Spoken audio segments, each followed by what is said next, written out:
Hi friends, आज का topic है संविधान का निर्माण, मेकिंग ऑफ द कॉन्स्टिट्यूशन।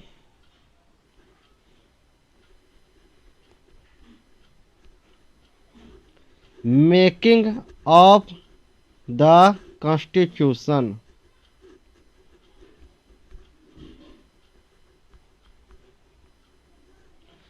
संविधान का निर्माण।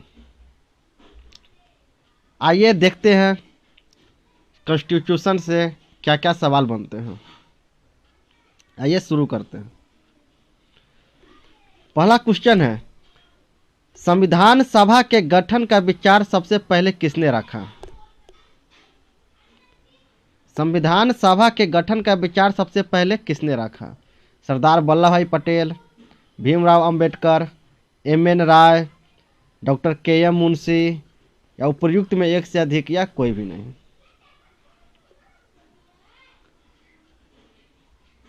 आइए उत्तर की चर्चा करते हैं। दोस्तों, संविधान सभा के गठन के विचार सबसे पहले एम.एन. राय ने रखा था। एम.एन. राय ने 1934 में पहली बार संविधान सभा के गठन का विचार रखा। आइए इसका एक्सप्लेनेशन देखते हैं। भारत में संविधान सभा के गठन का विचार सबसे पहले 1934 में एम.एन. राय ने रखा था। एम.एन. राय। फिर उसके बाद दोस्तों 1935 में भारतीय राष्ट्रीय कांग्रेस ने पहली बार भारत के संविधान के निर्माण के लिए आधिकारिक रूप से संविधान सभा के गठन की मांग की। ठीक है दोस्तों। फिर 1938 में भारतीय राष्ट्रीय कांग्रेस की ओर से जवाहरलाल नेहरू ने घोषणा की कि स्वतंत्र भारत के संविधान का निर्माण वयस्क मताधिकार के आधार पर चुने हुए संविधान सभा द्वारा किया जाएगा और इसमें कोई बाहरी हस्तक्षेप नहीं होगा। अर्थात संविधान सभा के गठन का विचार 1934 में एम.एन. राय ने रखा था। 1935 में कांग्रेस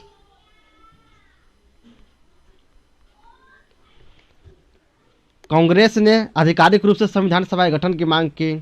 फिर 1938 में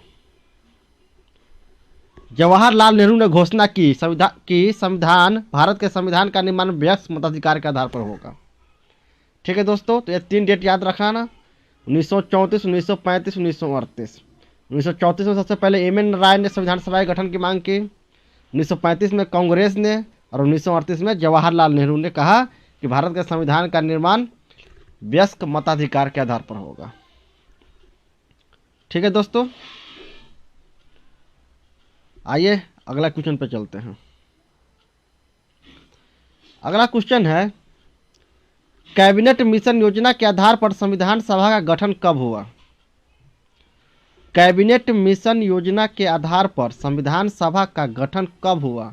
अक्टूबर 1946, नवंबर 1946, दिसंबर 1946, नवंबर 1949 या उपर्युक्त में एक से अधिक या कोई भी नहीं।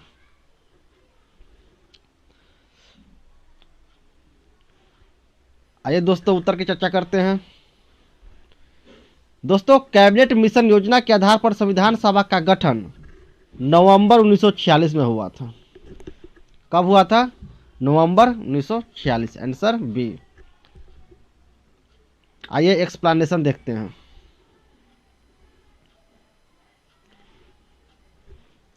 दोस्तों, कैबिनेट मिशन योजना के तहत संविधान सभा का गठन नवंबर 1946 में हुआ और संविधान सभा की पहली बैठक 9 दिसंबर 1946 को हुआ और 24 जनवरी 1950 को संविधान सभा की अंतिम बैठक हुई।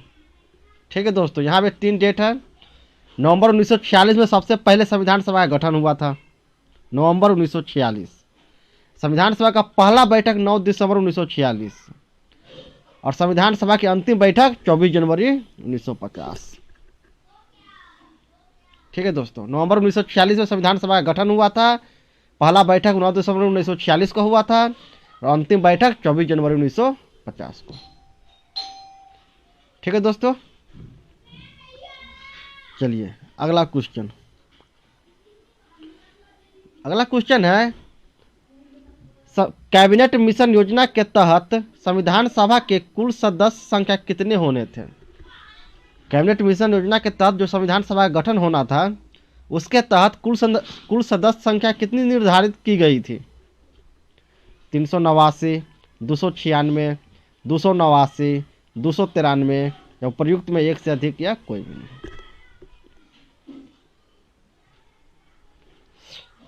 आइए दोस्तों उत्तर की चर्चा करते हैं। दोस्तों कैबिनेट मिशन योजना के तहत संविधान सभा के कुल सदस्य संख्या 389 होनी थी। Answer A. ठीक है दोस्तों, कितनी होनी थी? 389, 389। आइए एक्सप्लेनेशन देखते हैं। दोस्तों कैबिनेट मिशन योजना के तहत संविधान सभा के कुल सदस्यों की संख्या 389 होना था, जिनमें से 296 सीटें ब्रिटिश भारत का और 93 सीटें देशी रियासतों को आवंटित किए जाने थे। 296 सीटें ब्रिटिश भारत को और 93 सीटें देशी रियासतों को, दो भागों में बांटा गया था सदस्यों को, सीटों को, जिसमें से एक ब्रिटिश भारत और एक देशी रियासत। तो ब्रिटिश भारत को 296 दिया गया और देशी रियासत को 93। और इस 296 सीट जो ब्रिटिश भारत को मिला था उसमें से 292 सदस्यों का चयन 11 गवर्नरों के प्रांतों से और 4 का चयन मुख्य आयुक्तों के प्रांतों से किया जाना था। ठीक है दोस्तों, जो ब्रिटिश भारत को जो 296 सीट मिली थी उसमें से 292 सीट 11 गवर्नरों के प्रांतों से करना था और 4 का चयन मुख्य आयुक्तों के प्रांतों से किया जाना था। ठीक है दोस्तों, तो आपने क्या देखा, संविधान सभा के कुल सदस्यों की संख्या 389 होना था, जिसको दो भागों में बांटा गया। 296 सीट ब्रिटिश भारत को और 93 सीट देशी रियासत को। ब्रिटिश भारत को आवंटित की गई 296 सीटों में 292 सदस्यों का चयन 11 गवर्नरों के प्रांतों से और 4 का चयन मुख्य आयुक्तों के प्रांतों से किया जाना था। ठीक है दोस्तों, चलिए अगला क्वेश्चन।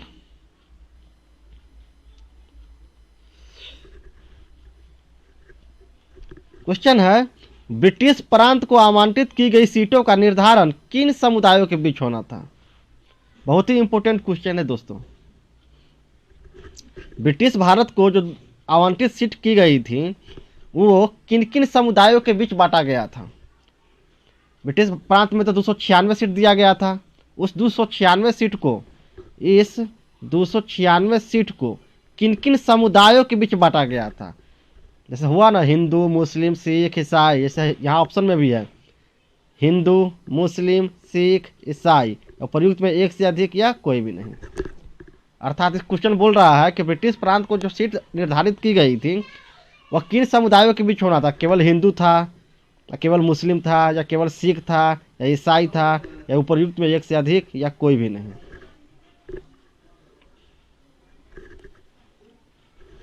आइए दोस्तों उत्तर की चर्चा करते हैं। दोस्तों ब्रिटिश प्रांत को आवंटित की गई सीटों का निर्धारण 3 समुदायों के बीच किया गया था। कितने? 3 समुदाय। पहला था मुस्लिम,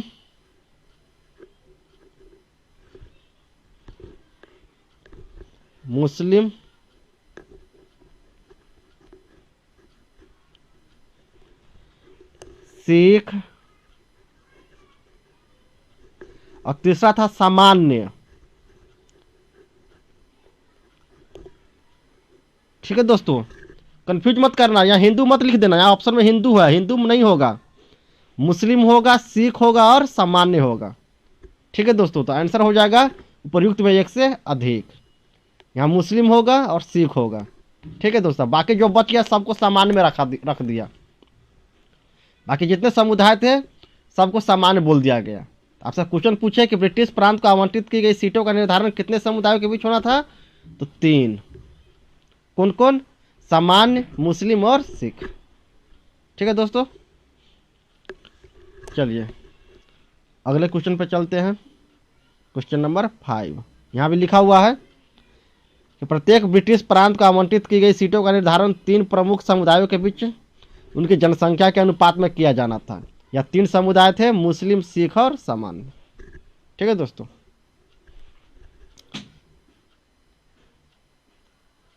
क्वेश्चन नंबर 5,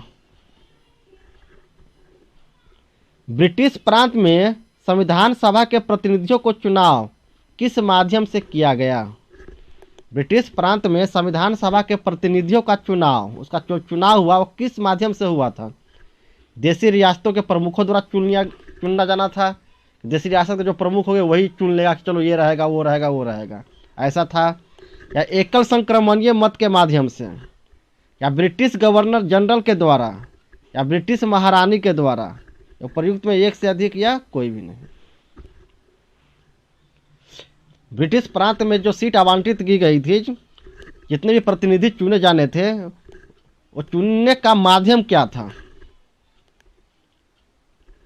देशी रियासत के जो प्रमुख थे वो खुद से अपने अनुसार चुन सकते थे, या एकल संक्रमणीय मत के माध्यम से चुना जाएगा, या ब्रिटिश गवर्नर जनरल अपने मन से चुनेंगे, या ब्रिटिश महारानी अपने मन से चुनेंगे, या प्रयुक्त में एक से अधिक, या कोई भी नहीं। आइए उत्तर की चर्चा करते हैं। दोस्तों, ब्रिटिश प्रांत में संविधान सभा के प्रतिनिधियों का चुनाव एकल संक्रमणीय मत के माध्यम से होना था। कैसे होना था? एकल संक्रमणीय मत के माध्यम से। ठीक है दोस्तों, आइए एक्सप्लेनेशन देखते हैं, व्याख्या।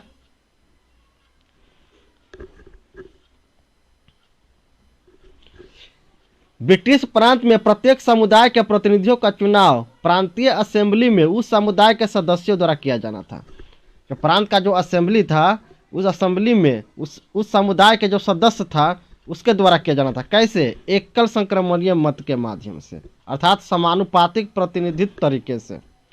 एकल संक्रमणीय मत के माध्यम से समानुपातिक प्रतिनिधित्व के तरीके से मतदान किया जाना था। जबकि देशी रियासतों के प्रतिनिधियों का चयन रियासतों के प्रमुखों द्वारा किया जाना था। इस प्रकार स्पष्ट था कि संविधान सभा आंशिक रूप से चुनी हुई थी और आंशिक रूप से नामांकित थी। ठीक है दोस्तों, तो आपसे डायरेक्ट रूप से पूछ लिया जाए कि संविधान सभा के प्रतिनिधियों को चुनाव किस प्रकार का था, तो बोल देंगे आंशिक रूप से चुना हुआ और आंशिक रूप से नामांकित। ब्रिटिश प्रांत में एकल संक्रमणीय मत के माध्यम से, और देशी रियासत में रियासतों के प्रमुखों द्वारा। ठीक है, समझ गए? तो ब्रिटिश प्रांत में किस प्रकार से चुना गया था प्रतिनिधियों को? एकल संक्रमणीय मत के माध्यम से, एकल संक्रमणीय मत के माध्यम से समानुपातिक प्रतिनिधित्व तरीके से। ठीक है दोस्तों,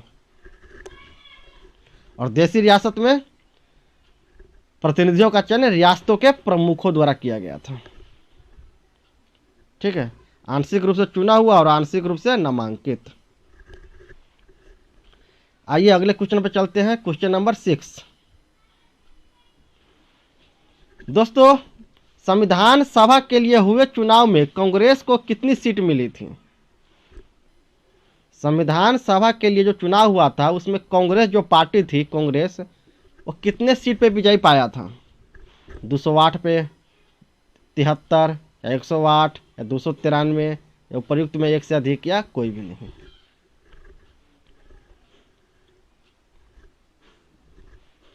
आइए दोस्तों उत्तर की चर्चा करते हैं। दोस्तों, संविधान सभा का जो चुनाव हुआ था उसमें कांग्रेस को 208 सीट मिली थी, यानी आंसर ए। कितनी सीट मिली थी? 208 कांग्रेस को। मुस्लिम को कितना मिला था? मुस्लिम लीग को मिला था 73। मुस्लिम लीग, ये मुस्लिम लीग को। ठीक है दोस्तों, और 15 सीट उसको मिला था जो छोटे छोटे समूह थे या स्वतंत्र सदस्य थे, उनको 15 सीटें मिली थी। ठीक है दोस्तों, 208 सीट कांग्रेस को, 73 सीटें मुस्लिम लीग को और 15 सीटें स्वतंत्र लोगों को। ठीक है दोस्तों, स्वतंत्र बोल दे या छोटे छोटे जो समूह थे उनको मिला था 15 सीटें। ठीक है, और 93 सीट जो दिया गया था देसी रियासत को, वो भर ही नहीं पाया था क्योंकि उन्होंने खुद को संविधान सभा से अलग रखने का निर्णय लिया था। देसी रियासतों को जो 93 सीट दी गई थी वो 93 सीट भर नहीं पाई थी। क्यों? क्योंकि उन्होंने खुद को संविधान सभा से अलग रखने का निर्णय लिया था। आइए देखते हैं एक्सप्लेनेशन में क्या लिखा हुआ है। दोस्तों, संविधान सभा के लिए चुनाव जुलाई अगस्त में हुआ था, जुलाई अगस्त 1946 में। इस चुनाव में भारतीय राष्ट्रीय कांग्रेस को 208 सीट मिला था। कितना मिला था? 208। और मुस्लिम लीग को 73 सीट। ठीक है दोस्तों, छोटे समूह और स्वतंत्र सदस्यों को 15 सीटें। ठीक है दोस्तों, हालांकि देसी रियासतों को आवंटित की गई 93 सीटें भर नहीं पाई क्योंकि उन्होंने खुद को संविधान सभा से अलग रखने का निर्णय लिया। ठीक है, आपसे पूछा जाए कि कांग्रेस को कितनी सीट मिली तो 208, मुस्लिम लीग को 73 और 15 सीटें छोटे समूह या स्वतंत्र सदस्यों को। ठीक है दोस्तों, चलिए अगले क्वेश्चन की तरफ चलते हैं। क्वेश्चन नंबर 7, संविधान सभा के उपाध्यक्ष कौन थे? संविधान सभा का जब गठन हुआ तो उसका उपाध्यक्ष कौन था? Doctor H C. Mukherjee, B T. Krishnamachari, doctor Rajendra Prasad, Sachchidanand Sinha. उपर्युक्त में एक से अधिक या कोई भी नहीं।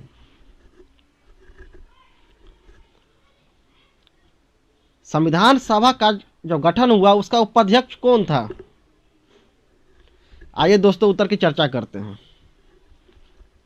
दोस्तों, संविधान सभा का उपाध्यक्ष डॉक्टर एच.सी. मुखर्जी और बी.टी. कृष्णामाचारी दोनों थे। ए और बी दोनों सही है, अर्थात आंसर हो जाएगा ई, उपर्युक्त में एक से अधिक। जी दोस्तों, संविधान सभा का उपाध्यक्ष 2 थे और अध्यक्ष 1 था। आपको पता ही होगा, डॉक्टर सच्चिदानंद सिन्हा को अस्थायी अध्यक्ष बनाया गया था। उसके बाद डॉक्टर राजेंद्र प्रसाद को अस्थायी अध्यक्ष बनाया गया था। ठीक है दोस्तों, एमपीपीसीएस का एग्जाम अभी हाल ही में हुआ था, उसे पूछा गया था ये उपाध्यक्ष से सवाल कि संविधान सभा का उपाध्यक्ष कौन था? Doctor H C. मुखर्जी और बी.टी.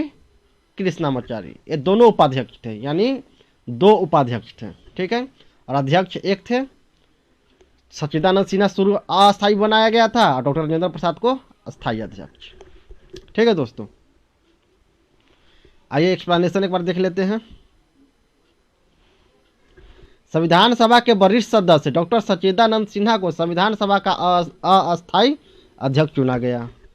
बाद में डॉक्टर राजेंद्र प्रसाद को संविधान सभा का अध्यक्ष निर्वाचित किया गया।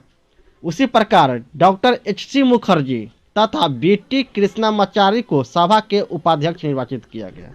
दूसरे शब्दों में कहा जाए तो संविधान सभा के 2 उपाध्यक्ष थे। ठीक है, चलिए अगले क्वेश्चन की तरफ। अगला क्वेश्चन नंबर 8, संविधान सभा में उद्देश्य प्रस्ताव को कब पेश किया गया?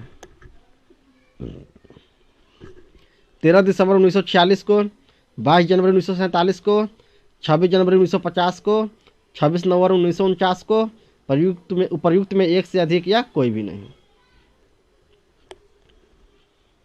संविधान सभा में उद्देश्य प्रस्ताव को कब पेश किया गया? आइए दोस्तों उत्तर की चर्चा करते हैं। दोस्तों, संविधान सभा में उद्देश्य प्रस्ताव को 13 दिसंबर 1946 को पेश किया गया। आंसर हो जाएगा ए, 13 दिसंबर 1946 को। किसने पेश किया था? पंडित नेहरू ने, जवाहरलाल नेहरू ने उद्देश्य प्रस्ताव को पेश किया था। और 22 जनवरी 1947 को इस डेट को पारित हो गया, सर्वसम्मति से पारित हुआ यह उद्देश्य प्रस्ताव। कब हुआ था? 22 जनवरी 1947 को पारित। पेश कब किया गया? 13 दिसंबर 1946। ये डेट पूछ देता है कभी कभी, पीसीएस के एग्जाम में डेट पूछ देता है। ठीक है दोस्तों, यहाँ पे दो क्वेश्चन इंपॉर्टेंट है कि पेश कब किया गया और पारित कब किया गया, और दूसरा किस उद्देश्य प्रस्ताव को किसने पेश किया था, तो पंडित जवाहरलाल नेहरू। ठीक है दोस्तों, आइए एक्सप्लेनेशन देखते हैं। 13 दिसंबर 1946 को पंडित नेहरू ने सभा में ऐतिहासिक उद्देश्य प्रस्ताव पेश किया।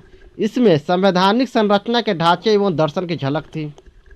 उद्देश्य प्रस्ताव क्या था? उद्देश्य प्रस्ताव संवैधानिक संरचना जो हमारा जो संविधान बनेगा वो किस ढांचे में रहेगा उसकी झलक थी उद्देश्य प्रस्ताव। इस उद्देश्य प्रस्ताव को 22 जनवरी 1947 को सर्वसम्मति से स्वीकार कर लिया गया। कब स्वीकार किया गया? 22 जनवरी 1947 को। पेश कब किया गया? 13 दिसंबर 1946। किसने पेश किया? जवाहरलाल नेहरू। ठीक है, चलिए अगले क्वेश्चन पे चलते हैं। क्वेश्चन नंबर 9, संचालन समिति के अध्यक्ष कौन थे? संविधान सभा का जब गठन हुआ तो उसमें कई बड़ी बड़ी समितियां बनाई गई थी, छोटी छोटी समितियां बनाई गई थी। तो उसी समिति में से सवाल है कि संचालन समिति का अध्यक्ष कौन था? जवाहरलाल नेहरू, सरदार पटेल, अंबेडकर, डॉक्टर राजेंद्र प्रसाद, या उपर्युक्त में एक से अधिक या कोई भी नहीं। आइए दोस्तों उत्तर की चर्चा करते हैं। दोस्तों, संचालन समिति का अध्यक्ष डॉक्टर राजेंद्र प्रसाद थे। Answer D. ठीक है दोस्तों, आइए एक्सप्लेनेशन देखते हैं।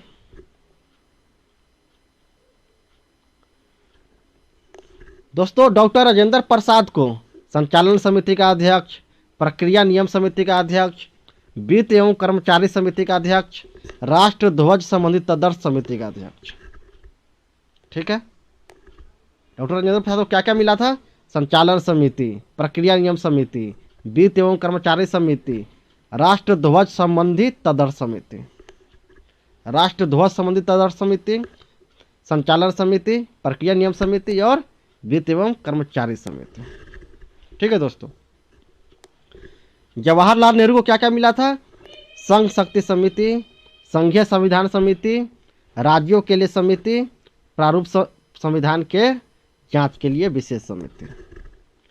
जवाहरलाल नेहरू को संघ शक्ति समिति, संघीय संविधान समिति, राज्यों के लिए समिति और प्रारूप संविधान के जांच के लिए विशेष समिति। क्वेश्चन ये बार बार पूछा जाता है कि संघ शक्ति समिति का अध्यक्ष कौन था या संघीय संविधान समिति का अध्यक्ष कौन था। ये संघ लगा रहेगा तो जवाहरलाल नेहरू, और एक और है राज्यों के लिए समिति और प्रारूप संविधान के जांच के लिए विशेष समिति। मिला था किनको? जवाहरलाल नेहरू। सरदार वल्लभ भाई पटेल को क्या क्या मिला था?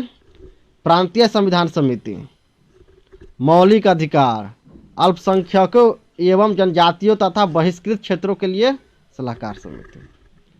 ठीक है दोस्तों, सरदार वल्लभ भाई पटेल को प्रांतीय संविधान समिति, मौलिक अधिकार, अल्पसंख्यकों एवं जनजातियों तथा बहिष्कृत क्षेत्रों के लिए सलाहकार समिति।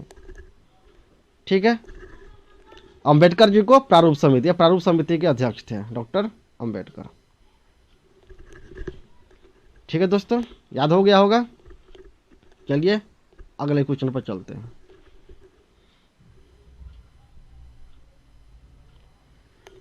अगला क्वेश्चन, क्वेश्चन नंबर 10, संघ शक्ति समिति के अध्यक्ष कौन थे? अभी आपने पढ़ा, संघ लगा होगा तो वो जवाहरलाल नेहरू। ठीक है दोस्तों, आंसर क्या हो जाएगा? Answer A. संघ शक्ति समिति का अध्यक्ष कौन थे? जवाहरलाल नेहरू। ठीक है दोस्तों, सरदार वल्लभ भाई पटेल को क्या मिला था? सरदार वल्लभ भाई पटेल को मिला हुआ था मौलिक अधिकार, अल्पसंख्यकों एवं जनजातियों तथा बहिष्कृत क्षेत्रों के लिए सलाहकार समिति। ये किनको मिला था? सरदार वल्लभ भाई पटेल को। अंबेडकर जी प्रारूप समिति,